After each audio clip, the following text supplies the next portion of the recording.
Hello, you lovely people. Welcome to the channel. If you do get a second, give us a like, give us a subscribe. It helps me. It makes me feel better on a Monday morning when I'm feeling a little bit ropey. Also, in case you didn't know, our company runs marketing campaigns for musicians, record labels, managers, festivals, and we have a no-win, no-fee model, which is pretty unique in the music industry because everyone likes to just take money without any accountability, but we don't.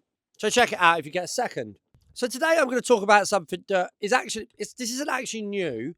This happened about a month ago, but Spotify recently announced that they're now hosting full music videos on their platform, and also that you can now submit those music videos to their playlists, right? In the same way that you submit a song or you submit an album, right? So they're going to have music video charts. Like I say, you're going to be able to pitch music videos.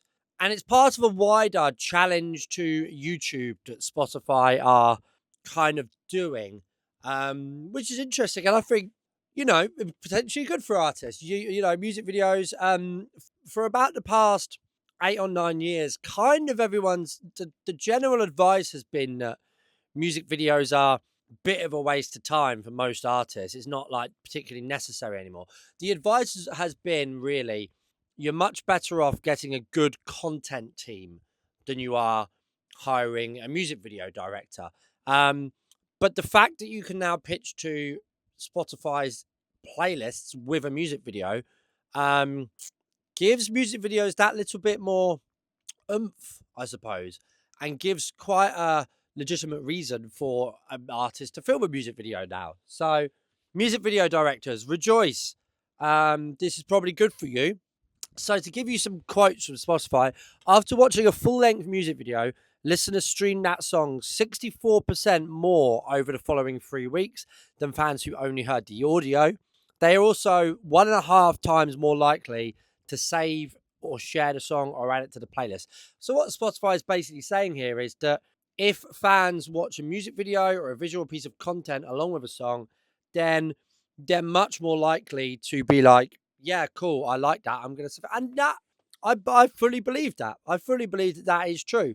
You do, if you see the visual for something, you do give that association to it and probably are more likely to engage with it in a more deep way. So I don't think instinctively, I don't think there's much bad about this, but there is one thing that I did kind of want to outline and something that I noticed this week.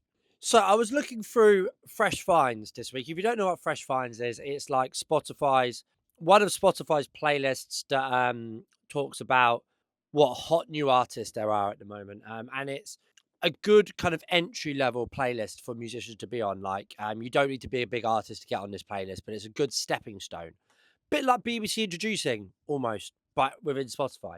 But anyway, I opened up Fresh Finds Rock, which is a playlist of all the newest kind of rock bands basically that are Spotify supporting.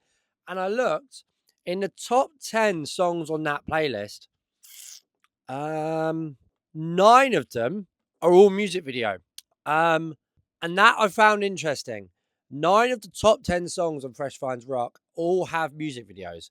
And again, I'm not talking about like one of Spotify's big major label playlists that are just like filled with your Taylor Swifts of the world. This is like, these are not big bands at all.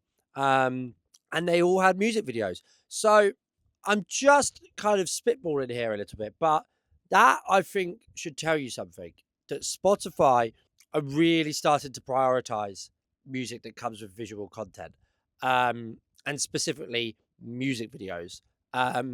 So the question that comes to me with this is, are they going, if you don't have music video with your songs, if you don't have video content to go along with what you do, is that really going to start hurting your chances of getting supported by Spotify now? I feel like it probably is. If Spotify are making this big song and dance about, we're launching video, we're doing all of this stuff, we're really going to push behind video. If you come to them with a pitch that doesn't have a music video now, feel like you're probably going to be bottom of the pile a little bit now. Are you going to be able to get the same? A music video is going to get better algorithmic support on the platform. Probably, I reckon so. So yeah, this is something to keep in mind. And the difficult thing is, I feel like independent musicians and artists and people who don't have endless budget are now going to think, Christ, am I going to have to shoot a music video for every single release I do? What I would recommend doing is I would recommend seriously thinking about if you've got an EP coming up or you've got an album coming up or you want to drop 5 singles over the next kind of 8 months or so, try and get a video done for each one in a full day or over a weekend. Try and compress time set with this, and obviously you're going to have to employ people and whatnot. Try and get as much done in a short amount of time as possible that you can recycle and use again, and try and be efficient with it, because it does seem like maybe Spotify are going to start really favoring artists that submit music videos. So yeah, some food for thought here, but music videos, it seems like they're back, baby. So yeah, fun times. Why not? It's not. I don't see this as the worst thing in the world. Music videos are good. There's been some great music videos over the years. So yeah, interesting times.